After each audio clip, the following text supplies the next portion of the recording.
I'm Tim Kittro, and here to bring home the bacon are Big Ryan the Fat Guy. Hey YouTube world, this is yours truly. What's going on YouTube? NFL Week 15 picks against the spread video for the 2020 NFL season. Fat Guy, we are 105, 103 against the spread. Good for 51.2%, tied with Juice at a minus 105 rate. But who cares? On to the Thursday night game where the LA Chargers travel to Oakland to take on the Raiders, who are 3.5-point favorites at home. 61% of early bettors are on the Raiders. Fat Guy, who you got? Well, the Raiders didn't. The Juice never played on either the Raiders or the Chargers, so that non sequitur, I guess, isn't topical. But at 3.5 points, how are we going to go against the Chargers? It's just too many. I feel like 3 is equilibrium. 3 is about right. You know what I mean? The really bad performance by the Raiders, firing their defensive coordinator, which seems to be a positive uptick. Rod Marinelli is taking over, and there's also some rumblings that next year the legendary Wade Phillips coming out of retirement, perhaps, to coach the defensive core of the silver and gold. But anyways, we are wearing Raiders gear, but I think Chargers is the play because what do we do here, Big Rye? We bet the number. We don't bet the team. Do I like the Raiders? Sure I do. Best logo in sports, in my opinion. But I am loyal to the dollar first, and the dollar does believe in that extra half point, or the hook, as they say. 3.5 points with good juice. LA Chargers is the right play. This market, though, it's a little bit interesting. There is less of the early bets are on the Chargers. There's more volume on the Raiders, but a little bit more of the money is on the Chargers by contrast. So that's usually a good indicator. I don't always back it, but because sometimes it's overwhelmingly look ahead line, so it's bet a couple weeks in advance. But this one's got a few more bets than the other ones. I mean, 718 isn't too many, but it's still more than a lot of the other ones. So I can confidently say that there's probably a bit of pro money on Chargers, considering the 3.5 points is a nice one. So give me the Chargers, give me the points. Next up, we have 2 Saturday games, doubleheader. We're going to start off with the Buffalo Bills traveling to Denver to take on the Broncos at Mile High. The Broncos are 6.5-point underdogs at home. 37% of early bettors are on the lowly Denver Broncos. Fat Guy, who you got? Well, they're the least popular team to bet. I mean, we did pick Carolina last week, but that was more out of, I guess it was a faux pas on me. It was allegiance out of allegiance to Teddy Bridgewater. But I gotta say, Denver Broncos, we did end up betting on them in real life. The market just seemed to favor them. No one was really betting the Broncos. You got a good line, and it became a market play later on the week. Sometimes that does happen. Don't forget, it is only Monday evening, so things can change. Because, again, we bet the number, not the team. And the number 6.5 is probably too many for the Broncos. I do like this. I think this is a position to put a tiny bit of money, like maybe a quarter unit, rather than, or maybe even a half. But I think you might be able to get it to push to 7, and dare I say 7.5. So I kind of like putting a quarter unit on it and then adding to it if it gets to 7, and then adding a lot if it gets to 7.5. I think 7 good juice is probably where it'll end up. That's my guess where this market's going to end, considering the Bills' performance was going to be much more lauded than the Broncos beating Carolina. Considering Carolina and them were both 4-4 teams, so winning that isn't exactly a statement. Whereas Buffalo won in convincing fashion against the Steelers, so and that was a Sunday nighter. That's the viewership of that game is going to be it's going to be monumentally bigger. So more eyes means more squares. More squares means more square money. Square money is going to like the Buffalo Bills because they are playing Denver, but Denver still has a true home field advantage considering the altitude. And is that really baked into the line? I don't know if it is, because they sometimes use like a proration of home field in certain scenarios, such as this pandemic. But I do like, if you can even call it a pandemic, I do like the Denver Broncos at 6.5 at a small entry. Probably add to it at 7, and I'm going to hammer it at 7.5. It does get up there. So Broncos in the points. Next up, the Carolina Panthers travel to Lambeau to take on the Packers, who are 8.5-point favorites at home. Bets are split 50-50. Fat guy, who you got? 50-50, but with more money on the Carolina Panthers, because pros more likely than not, we're going to be backing the Carolina Panthers, and I can understand why. Green Bay has been a hot team for both pros and Joes. I believe getting the most bets of any team, Big Rye, if you have that list in front of you. As he gets to it, Carolina, the number is 8.5, and I don't exactly like entering here. If it slips to 8, I'll get there, but the gap between 8 and 8.5 is only the difference of beating a push frequency on 8, which is really low, just to let you know. Do you have that number there on Green Bay? Yeah, bet percentage-wise, they are the most bet team by the public per person this year. Well, fantastic. So I think we know where they're going to end. And Green Bay, they got the result. They got the win. They didn't cover, depending on which line they pushed some lines, Detroit 7, but they were a half point short if you were able to get the good line in Detroit 7.5. So I do like, I think Green Bay will just carry on their, the look of winning ways despite not covering ATS on all lines. So I think that they're going to get more money on it. This will be a one, especially Carolina coming off a loss to Denver is going to be a bit of a black eye. I like Carolina as a team. It's well coached. And this is a quarterback that particularly covers as an underdog, less though as a favorite, especially since he stung us in the contest last weekend, but filled our wallet. Thank you, Teddy Bridgewater, for not as good a performance as you tend to have, even though it's not really him to blame. I'm going to go with Carolina in the contest at 8.5. I'll be buying them at 8 if it slips. But I wanna get it good at, like, if I can get 10, that's the greedy number. 10 I'm gonna unload, because 10 is a 10 is a very often number that Green Bay would win by when they win. So I want to at least have that push in my pocket. 10.5 would obviously be gangbusters, and I will unload 3 units. But it would probably need a cluster of injuries to get to that, or COVID stuff, which would make it a little more skeptical, but I still would do it. So I don't think you need to buy at 8.5. You can let it shift up to 9, perhaps 9.5. I think 9 good juice is probably the way to go. Add a little push frequency. I'd rather gamble it go up to 9 than it go down to 8. So, like, I don't mind if I lose that half point going down to 8, but I think it'd be better off. I'd be better off and more likely if it goes up to 9. So 9 good juice, 9.5 good juice. Give me the Carolina Panthers in the contest and later on in real life. Next up, on to the Sunday game, San Fran at Dallas. Dallas is 2.5-point underdogs at home. 34% of early bettors are on the Cowboys. Fat guy, who you got? Well, there won't be too many favorites this week, and one of them is going to be the San Francisco 49ers. Dallas coming off a performance where they thrashed Cincinnati, but that doesn't mean too much. And San Francisco looked a little bit ugly against the Washington football team, who does have a formidable defense, which is going to gain a lot of clout, especially if it's able to do something against Seattle this weekend. But I like the San Francisco 49ers. There's a lot more money bet on it than the Dallas Cowboys. From a handicap perspective, too, it's an attractive choice in that the San Francisco 49ers are just way better coached. And that's got to be the difference between two injured teams, we can say. Not that Jimmy Garoppolo is big a drop to Nick Mullins as Dak Prescott is to Andy Dalton, but the defensive line injuries of San Francisco 49ers also. But they're just better coached, and I like the 49ers going forward as far as like underrated notion. So San Francisco laying the points here really, really speaks to me. I quite like this game. 2.5 is the line you want, guys. It really is. And because if it goes up to 3, that percentage point is so difficult. It goes up to 3.5. I don't like it at all, oddly enough. 2.5 I love. San Francisco, this is my play of the week. I really like the Niners. Niners minus 2.5. Next up, the Seattle Seahawks travel to Washington to take on the football team, who are 5.5-point underdogs at home. 38% of early bettors are on the football team. Fat guy, who you got? Well, this is an interesting one. Seattle has a lot more money on it as well. I mean, thumping the Jets, though, can't give you too much clout. Washington with a small upset over San Francisco, what we had mentioned earlier. It's when in doubt, take the points. I think Seattle could be turning it up and could smash any team.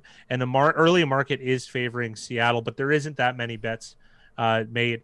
And I think the line, I'm thinking the line's going to settle at 6. That's my guess. This feels a little bit like when Seattle went to Philadelphia to play the Eagles. The the Redskins or football team rather are just they're injured at quarterback. There's an Alex Smith injury that is yet to reveal its true form, and the thought of Dwayne Haskins could move the line. I think it could go to 6, but maybe people overreact and they go to 7 or 7.5. And if I have to go with Dwayne Haskins and 7.5 points, I'm going to hammer it. I'm going to be honest. It's a good defense, and just don't turn the ball over on quarterback. Not that he has a good chance to, but I still think it's reasonable. So I'm going to make a small play at 5.5, even though if it goes down to 5, it's not the end of the world. But I just want to get in a little bit, maybe a quarter unit, add more at 6, add more at 7. So just like add a quarter point. But then I'm going to be betting. I'll be betting a lot, maybe a unit and a half or 2 at 7.5. So give me the football team, and I'm going to take a little bit of a position here on them early. Next up, the Chicago Bears travel to Minnesota to take on the Vikings, who are 3.5-point favorites at home. 53% of early bettors are on the Vikings. Fat guy, who you got? 53% early bettors, 90% of the money on the Bears, though. And I can understand why. I think this is this is a good revenge spot. I know that's always an overrated gambling term, that cliche even that people throw around. It's not so much revenge as that it's a divisional game between two teams that are closely slated. The Bears are probably going to be a little bit better on offense than they were last time, and that should be able to keep their defense a little bit fresher against a reasonable Vikings offense. So not that we handicap it too much, but the pros do like the Bears and have, because they think of who Joe's like. Joe's like fantasy players. Joe's like Dalvin Cook. Joe's like Justin Jefferson. Justin Jefferson is going to be a big player for a lot of people. And then also Adam Thielen. So think of those guys. What fantasy players are on the Bears? David Montgomery, who's been disappointing aside from a large touchdown run against Houston last weekend. He'd been one of the most plodding running backs. I mean, they even have Cordero Patterson taking snaps at running back. Mitch Trubisky isn't whetting the appetite. Allen Robinson doesn't exactly fill up the scorecard. I mean, you got Mooney, Cole Kmet, the tight end. This isn't not a star-studded team, whereas Minnesota has a lot more names. And that's good, because you have to think they choose their gut. They're not, when the square's making the pick, they're going to go through their mind, and all the stats are going to favor Minnesota. All the at-hand stats that you would get, like an ESPN stat, let's say, not exactly an advanced metric. They're all going to favor Minnesota as far as offense goes. Offense is more popular. Defense, as I say, wins championships. So I like taking the teams that win ugly, and that would be the Chicago Bears, even though they have given me some fits throughout the year, but that's to be expected. Uneven performances from an uneven team. So let's take the Chicago Bears, who have a lot more money on them, and I'm going to add to it. And 3.5, that's the line for me. That half point is everything. I still am okay with them at 3, but that half point has just more weight than any other half point in professional football. So if you can get it at 3.5, this is the spot. Give me the contest for the Bears and give me them in real life. Next up, the New England Patriots travel down to Miami to take on the Dolphins, who are 2-point favorites at home. 58% of early bettors are on the Dolphins. Fat guy, who you got? Well, I mean, you could throw out that logic about revenge games, because I still like the Pats in this game. Now, this is a game Big Ryan and I disagree with from a handicapping perspective. What are your thoughts on why you don't like New England, Big Ryan? Oh, well, we talked about it. For the most part, I just feel like they're very one-dimensional on offense. And I feel like a better coaching staff, a la not Anthony Lynn and Brian Flores, who I've been gushing about now for a year and a half. I just feel like Brian Flores is going to be more well-prepared to stop New England on offense. And I don't think New England has as many options as on offense, coaching-wise, strategy-wise, that they once had. So I just feel like the Dolphins defense can stymie the New England Patriots offense. No, okay, I can understand that. And just as we're talking, the Patriots line moved to 2.5, which is almost an ominous sign on Pinnacle. But I like the Patriots, and I like them at even a reverse line. Excuse me, a -2. I don't mind the Patriots just to win this game outright. I agree with you. The X's and O's, it doesn't look that great, but part of it is the book is actually Miami is covering a lot, and there has to be some sort of regression to the mean. Now that does happen through dilution. It's not just one game, right? But I do think that Miami is overrated. I think they started underrated and then they have become overrated. They're competing in games. They're getting to they're having to give too many points, and I think they're 2 games ahead. ATS, the next best team. Yeah, it's unbelievable. They are 2 games ahead. They've had 10 wins against the spread on the closing line. There's a handful of teams at 8 wins, and New England is 6-7 against the spread this year. Yeah, which is about right, because you all in theory, everyone should finish around 8-8 ATS, right? Like, you're going to have outliers, but the outlier is Miami. And I usually like going against it. And I'm not just using like an ATS statistic necessarily. They do have slightly more money, but I do think the Patriots are a little bit underrated and the Dolphins are a little bit overrated in that sense. And I think I'm going to be able to get this is probably just a 50-50 game for me, but I can get plus money. Or New England story is a small favorite, I think. I think New England minus 120 is equilibrium. New England minus 120 to win the game. But if I can get New England minus 2 at plus 135, I'm really going to love that price, to be honest, despite the really, really ugly performance against the LA Rams. So let's take New England and let's try and get an alternate line of New England minus 2, something like that. So I like the New England Patriots. I like them to win. I like them to win by 3 or more. So New England laying, if I can, in the contest. I'll just take the 2 points to keep it simple. Next up, the Jacksonville Jaguars travel to Baltimore to take on the Ravens, who are 14-point favorites at home. 84% of bettors are on Lamar Jackson and the Ravens. Fat guy, who you got? Well, I'm going to be taking, in the contest and in real life, you guys already know, 14 points. Give me the Jags. Gardner Minshew back in the saddle. Much like Whoopi Goldberg in Sister Act 2 is back in the habit. So I like the Jags at 14 points. This will probably be a half unit for me to place on, because I want to add that half unit if it does indeed push to 14.5. Because let's be honest, what's got to be the biggest sport talk of this weekend, I think? Perhaps the Raiders collapse. Perhaps the Seattle resurgence, let's say, or renaissance from their last few bad performances. But I think this thriller between Baltimore and Cleveland, and that 2 points, which ruined a push for some and ruined a cover for others who had Browns plus 3.5. One of the most enjoyable and one of the most Cleveland Brownsian moments in their history I can remember. An odd safety that means nothing to them but means everything to bettors. And I think that is going to give Baltimore some clout. And Lamar did a lot in that game. And that's what kind of that star power really pushes the Ravens in the right direction. And I just want a half point. I want 14.5. It doesn't mean that much. So we're talking like 1.5, 1.8%, something like that. But I'll take what I can get, guys. I will. Because look how difficult it is to beat the spread.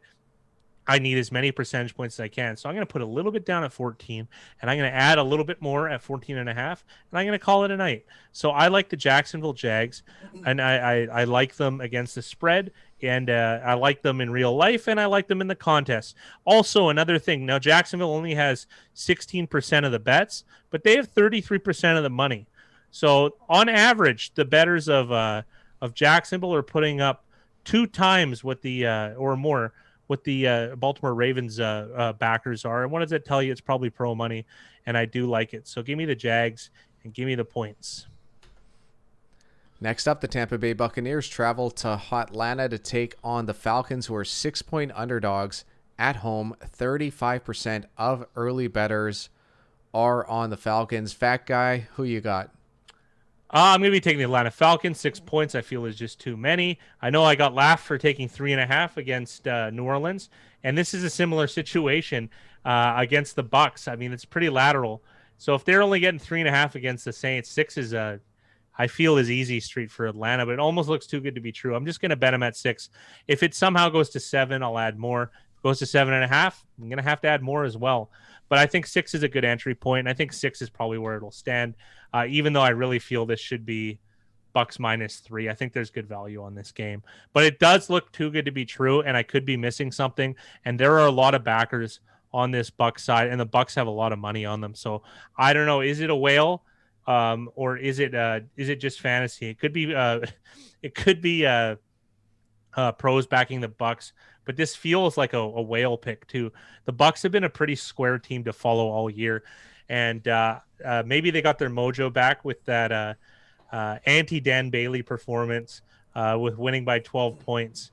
I kind of was alluding to it last week. I did like a Bucks blowout, and it sort of happened. Not as much as I would have liked, but it sort of happened. So I just think in a divisional game, I get 6 points. No problem. This is an easy selection. 6 points at home.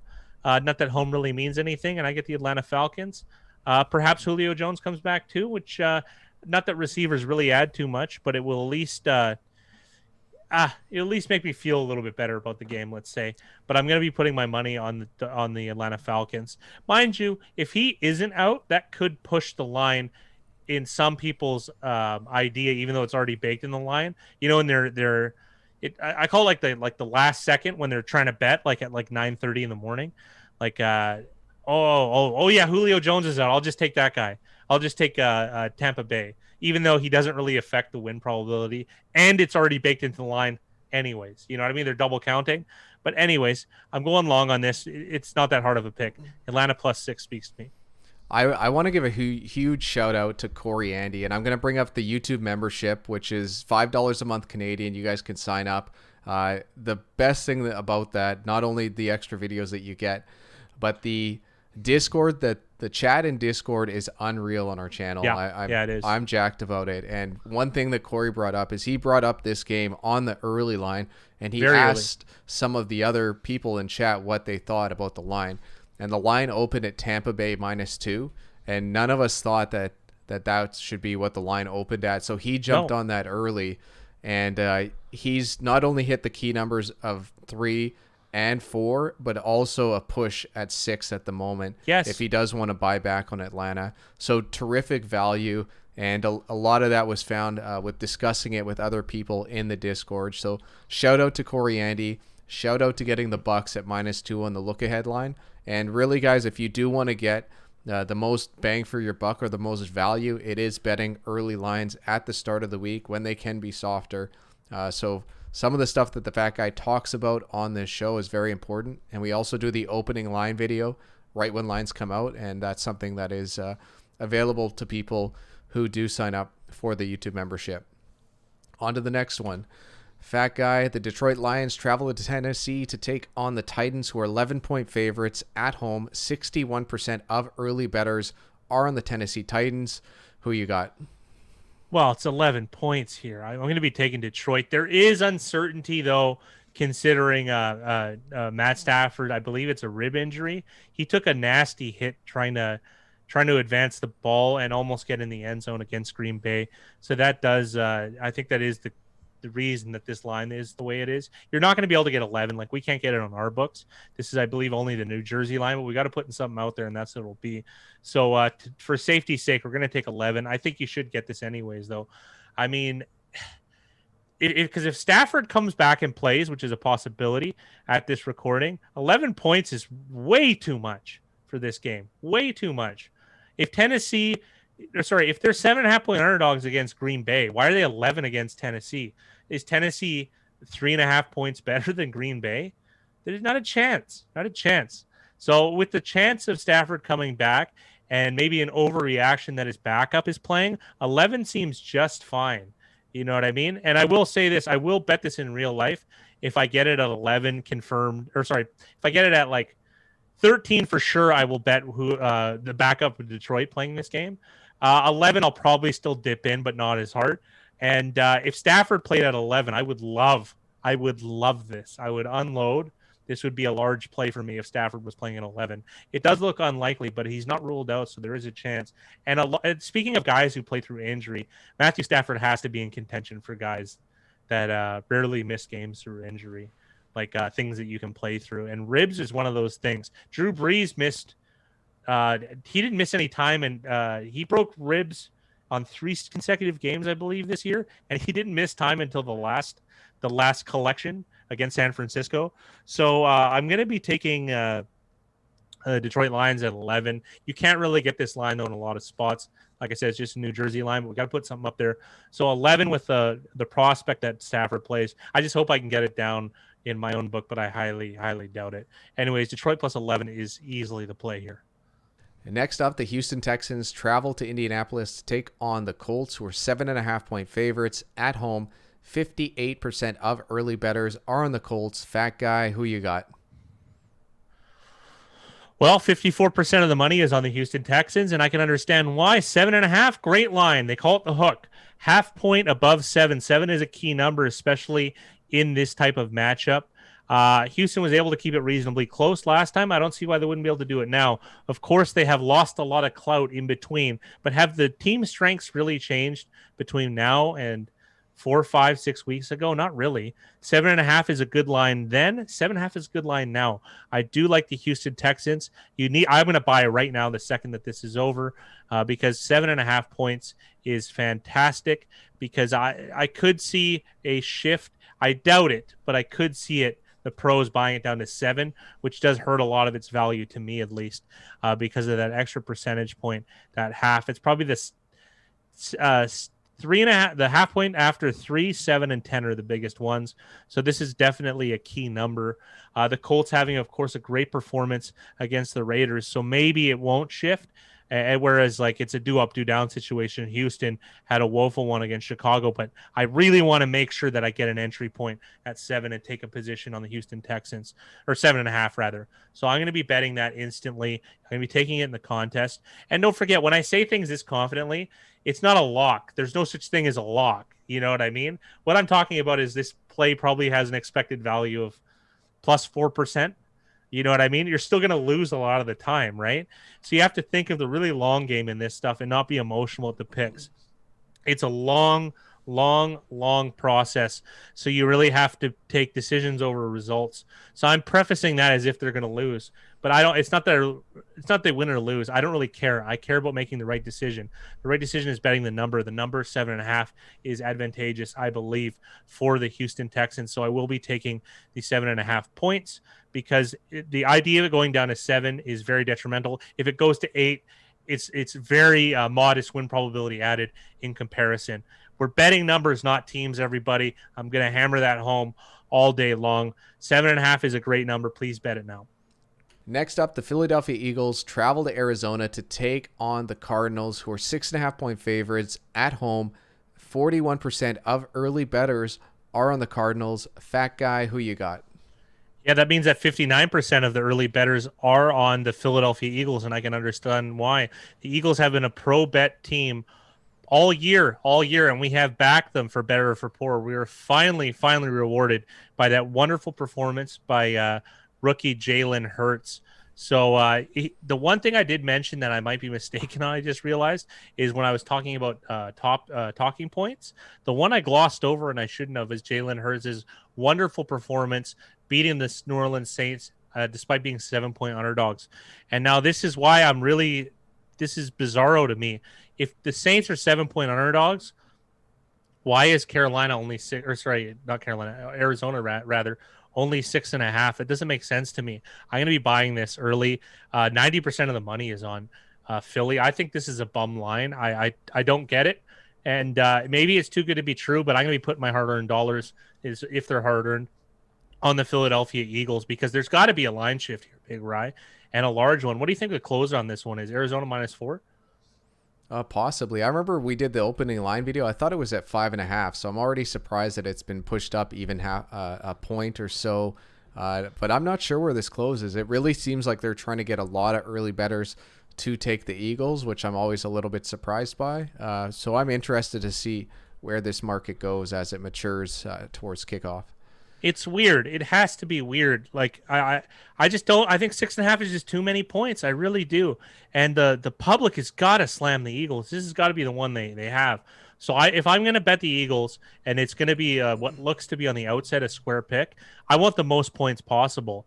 Could you convince me of the Cardinals -3? Sure, you could. But I don't know if it's a bird in the hand is better than 2 in the bush, and the bird in the hand is 6.5 points. I'm going to be taking the Eagles. I'm going to back Jalen Hurts again. I don't mind it at all. I just feel 6.5 is way too many. There's a chance I could be missing something, which is why I may end up talking myself down and treading a little bit lighter, like maybe on one unit play, perhaps 2. But this looks too good to be true almost as well.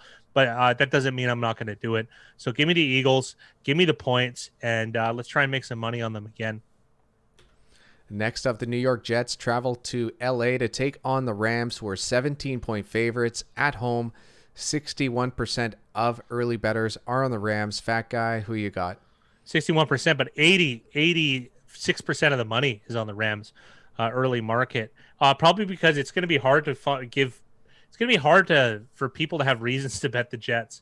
You know what I mean? I actually think they're really just trying to lose at this point. And their spread of closing at 16 against Seattle wasn't nearly enough.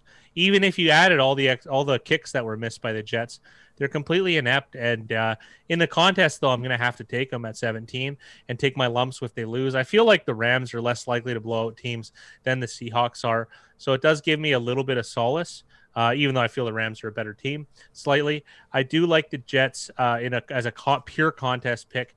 What would it take for me to take them in real life? I'm going to say 21.5. I waffled on it. At first, I thought 17.5 would be the number, but that's still not going to do it enough. Because, I mean, realistically, if I'm taking the Jets, I'm just balancing some action for the books. So if you want me to do you a favor, I better be getting the best of it. And I think the best of it, I realized, is 21.5. And I don't see it getting there. I really don't. Because who really wants to lay 17 anyways in a National Football League game? They're still professionals at the end of the day, despite what the Jets' performances have been this entire season. Hardly professional. I'm going to be taking the Jets in the contest. And like I said, I rarely like betting on the worst or the best or the worst teams. And this is one of the best and the worst team. So Jets and the points in the contest. If I'm going to do you a favor, it's going to be 21.5 points in real life, or maybe I'll detail your car or something.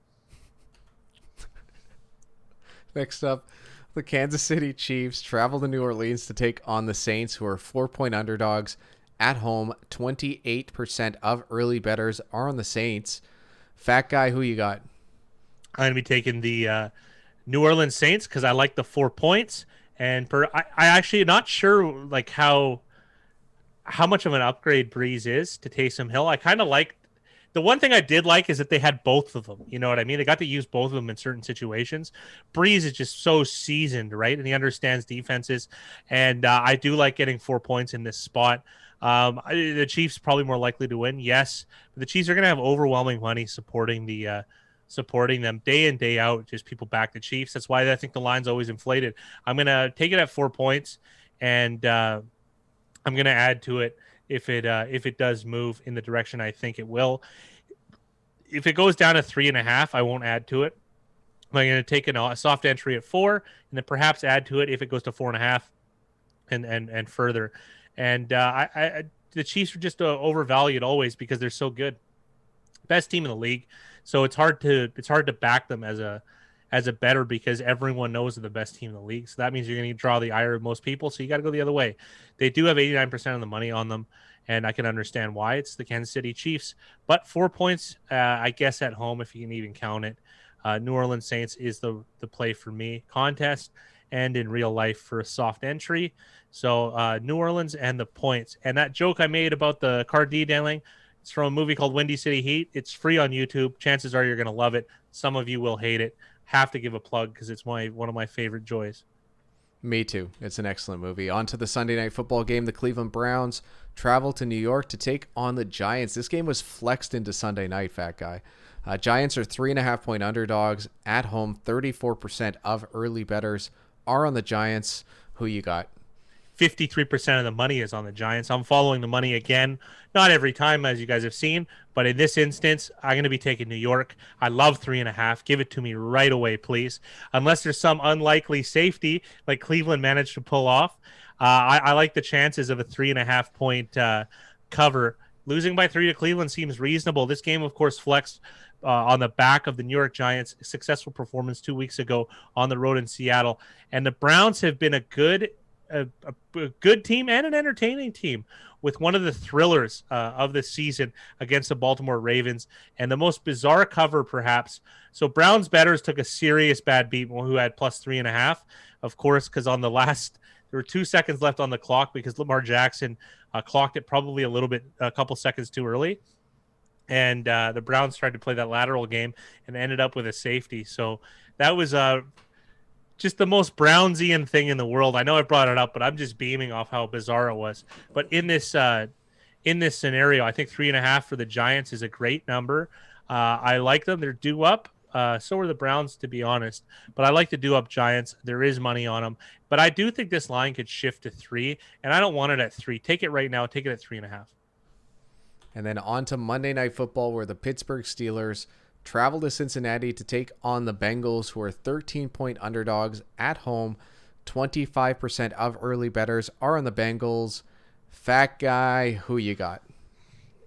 The funny thing is, I kind of like the Steelers at 13, but it's a contest. I'm going to be taking double-digit dog at home. Give me the Cincinnati Bengals. We take our lumps. I won't be betting it in real life. It's just too much uncertainty. Bengals are starting to trend in the bad direction, which is why you're afforded 13 points in a divisional game at home. So I'll be taking the Bengals and the points. There's not much to add to this one. The market is a little bit uncertain. Steelers have to lay a lot of points, and they haven't had too many good performances in a row, but the Bengals, of course, have been atrocious. So it's a tough one, tough one in a sense that there's I don't see value betting on either team. So I'm just going to take in the contest, the Bengals and the points, and hopefully be counting some winnings from the earlier Sunday games. Although everybody's got a price, like former $1 million man Ted DiBiase used to say, and 14.5 is going to start to wet my whistle as far as putting my hard-earned dollars down. So 13 points and the Bengals book it. Contest. Fat guy, lightning round. Chargers, Raiders. We're going to try a real lightning round. Chargers. Buffalo, Denver. Broncos. Carolina, Green Bay. Panthers. San Fran, Dallas. Niners. You want me to do these lightning round picks? Holy smokes. Seattle at Washington. Football team. Chicago, Minnesota. Chicago. New England, Miami. Patriots. Jacksonville, Baltimore, he took Jacksonville. Tampa Bay, Atlanta, he took Atlanta. Detroit, Tennessee, he took Detroit. Houston, Indy, he took Houston. Philly, Arizona, he took Philly. Cool. Jets, Rams, he took Jets. Chiefs, Saints, he took Saints. Cleveland Giants, he took the Giants. And Pittsburgh, Cincy, he took the Bengals. Fat guy, onto the 2020 Week 14 winner, who is Corey Andy. Shout out to Corey Andy. He's got 2 shout-outs. He won this week. He gets his first T-shirt. He also kills it with the Tampa Bay -2 bet on the early lines. And now they're up to -6 with value on the Falcons +6, might I add. But going 11-5 this week. I told him before the Sunday night game he had a 25% chance in winning the shirt. He goes 2 for 2. He wins outright, 11-5. Congrats, Corey. And then on to the Week 14 picks against the spread. Corey's name for the week was Fat Zeke Can't Score from the 1, which is factually true as of Sunday or whenever Dallas played. We also have I Got Bumber Bean at +20.5. Shout out to Jackson. Sharp Dylan as well. Shout out Sharp Dylan. Moose, Corey 03, Satuple, True or Foles, Mike J, 888, as well as Jamie with Show Me Your TDs. Congrats to everybody on a very, very strong week. 11-5, 10-6, as well as Mad Capper at 9-7. And then on to the leaderboard overall. Cassone takes a healthy lead. Billy369 trips up this week. He put in 2 entries. If you put 2 entries in, you're going to get the worst of it. So Billy369 takes a hit on the top of the head with his 2-pick selection. Remember to only make 1 selection or else you're going to get the shit end of the stick. So Cassone takes a healthy lead. But Cassone might miss a week. If he forgets and he misses a week, it is really up in the air. There's only 8 wins that separate 2nd to 10th right now, so lots of opportunity. Congratulations to some of the other competitors who might have jumped players this week. But the contest is going strong, Fat Guy. You got any thoughts on the overall leaderboard? Well, listen, Crackly Mike, what are you trying to upstage me? This guy barely has any input all season, and now he's taking over the lightning round. I don't get a word in edgewise. And look at me, I'm even stealing his mannerisms. I can barely speak, barely get the words out. Congratulations to Cassone. And I'm a little behind on the T-shirts, I got to be honest. I'm going to be doing it after this video, so you should have got your email already. Shout out to Mickey in 10th place and everybody that is beating the juice in the top 10, which is everybody. All right, Fat Guy, name of the week. Start off with the honorable mentions. I got Bumberbean plus 20.5. There is a college called Bellarmine who played Duke, and Mickey made money off him. And Big Rye has, in classic Canadian Eggcorn fashion, called him Bumberbean. So that's going to be a thing. I was close to making that name of the week, but we can't do everything as an inside joke to the membership. So I let that one slide. Fat Zeke can't score from the one because that's true. It's good. I like topical stuff, and that's what the winner will be. That was a decent one, too. Fat Guy stocking stuff for wink, wink. I'm going to need one. Big Rye usually puts 2 bananas in there. Fat Guy is deep fake Matty Matheson. I actually got called that recently. Not deep fake Matty Matheson, but I did get called him. He is much fatter than me, and I don't think he cooks as well as me. Challenge is out there. Stumbling words. Blue 42 Omaha. Well, that's if you just saw this last segment, we both stumbled on our words, but we do this in one take. Give us a break. Boom Shuckalocks for week 14. It's a fun one. Tim Kitzrow reference. I like it. Juan Rivera greater than Big Rye. I'm going to leave that as an Easter egg. You can figure that out if you like. That is true. And I got pretty excited when the Fat Guy started talking about edging. This is the JS715 name of the week. Whoa, kaboom! Topical one. Bankroll gushing worse than Alex Smith's leg. The JS715 name of the week. It's topical. It's about gambling. It's about something that happened in the game. Perfect. I loved it. Bankroll gushing worse than Alex Smith's leg. Name of the week. Make your picks for week 10. Make your picks for week 10 at what the hell?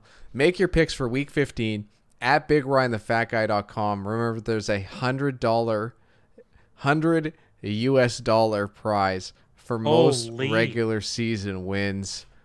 Fat Guy, that's it for NFL week 15 picks against the spread. I take it from how you were leaning on some of these picks that you feel pretty good about a couple of them. I do, but I want to do something arbitrary. Dylan Toddfield, cue the music. See, I added one. Completely unnecessary, but I did it anyways. And you know what I like. You listen to the show, and if you haven't and you try to jump to the end, I'm not going to reward you. End it.